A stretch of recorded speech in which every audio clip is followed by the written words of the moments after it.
right, so okay, we're gonna go into a time when I have a little conversation with Dionne, which is awesome. She is actually a performer in the West End. Girl, what's you hiding in your face? Come here with your I know performer self. But actually, Dionne, I want to throw you a curveball. Why did you choose this song for this evening? To begin with, why did you choose this song for this evening? I mean, the short answer is because I like it, but I mean, Jonathan McReynolds, the way he writes is something that I really like, and his lyrics have always like spoken to me. So yeah, hey, gospel music is great. It's great. It's fantabulous. But the way he writes, it's so realistic. Like the song is about something so simple, the people that are in this world, and we're not like perfect. And that's exactly what the song is about. It's like it's like this one, in one line just changes the whole like song. He's talking about all these people disrespectful and hate and all like the bad crazy people. Yeah, they're so crazy. Anyways, but then he turns around and says, forgive me when I'm one of those people, and it's like like, watch yourself. We're not perfect, but we were created, so but yeah, I really like the song. So. Yeah, it is. It's a great song, and I mean, I'm thinking, especially being in your industry and being so front stage, like everybody sees you, and everybody's always got an opinion about what you're doing at any particular point in time. So then comes my next question: what led you to choose your current career path? So actually, if I didn't describe what you do properly, first correct me and describe it properly, and then tell us why you chose that career path. Okay, so I'm a performer and instrumentalist. I am not a speaker, I'm a singer, but so yeah, I'm a musical theater performer. Actually, this pandemic, it stopped me like right at the beginning of my career. So that's like, so if you're like, oh my gosh, what you been in? Nothing yet. But but yeah, so yeah, I have always been, not to toot my own horn, but good at it. So I mean, growing up in school, GCSE A levels, I would always choose like music and drama and all the creative subjects. And whenever someone asks me, oh my gosh, what would you do if you didn't sing? I was like, there's no answer to that question. So next question.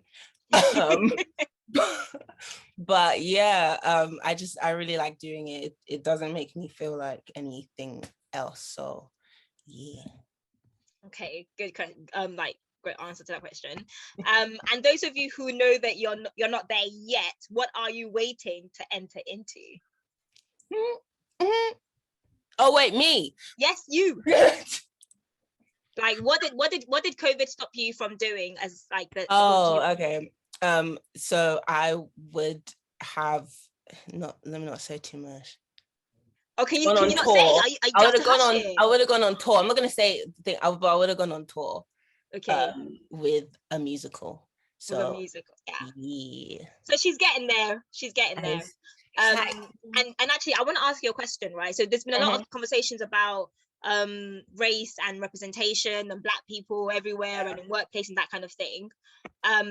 Firstly, do you agree with the statement that Black people are underrepresented in your current field of work, being the performing arts?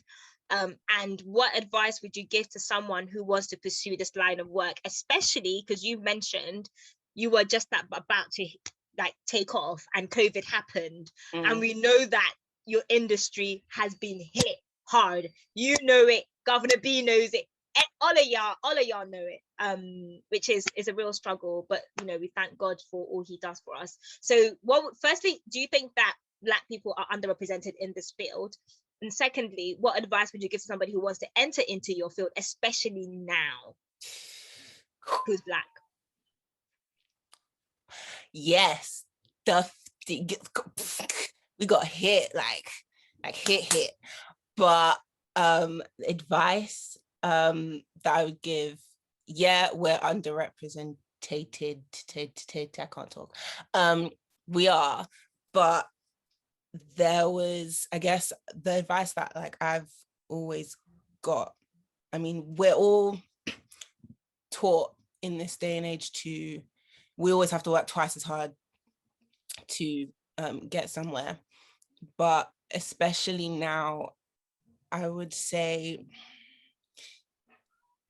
we have to work twice as hard, but I would say work even harder than that, because even if the world wasn't like this, it would be hard, especially like now with like COVID.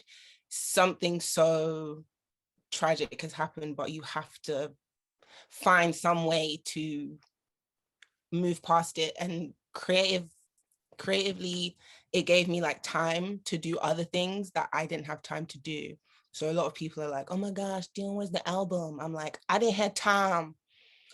But I mean, hey, he's good. I ain't got nothing solid yet, but it gave me a lot of time to do that. So I would say work hard is kind of like a duh thing to say, but because we have to work harder, I would say push yourself, because it's very possible. It's just that there's so many barriers in the way for us to like knock down. So we have to like show them now. Show them. Okay. My next question is, how have you personally dealt with the challenges that COVID has thrown to you? So, well, like I said, writing kind of is like an outlet, and it's something that I wasn't good at because I didn't practice, but I'm practicing. But it was hard. Like, I mean, it still is, but there was so many times where it was like no. And then you have to like wait for that yes. It's like, oh, okay. I got this. I could do this. It's like there's so many.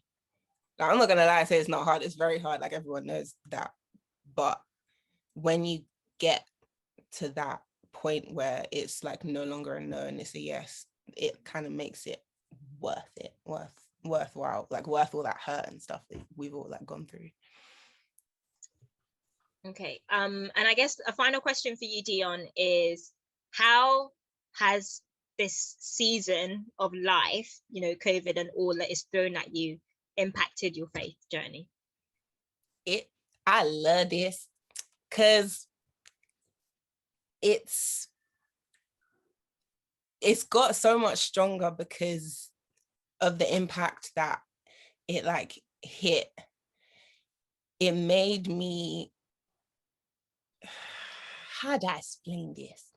Like everything was so like low and bad, but even then God was like, don't worry, like you don't need to worry, like I got you. Like I can't tell you the amount of times I was like, oh my gosh, stressing this, broke, this, and it was just like a stop, like calm down. Like every single time something came up, God was like, bye. It's not gonna hurt you. It's not gonna touch you. Like, and like I'm at a point now where I'm not worrying. Well, okay, that's not gonna get. Every time I do worry, it's like an instant like stop. Like you don't need to, because like God's got you, all of us. But yeah, it like that makes me so calm and like happier now. So now when things get back to normal, I have like a new like confidence, like level of confidence in like terms of my faith, because that's gonna carry me through my life. So I really like that. Thank you. So in a sense, the challenge of facing all these difficulties has made you grow because your confidence is in what God is able to do and how he's been able to come through. Exactly. Amazing. Thank you, Dionne. This is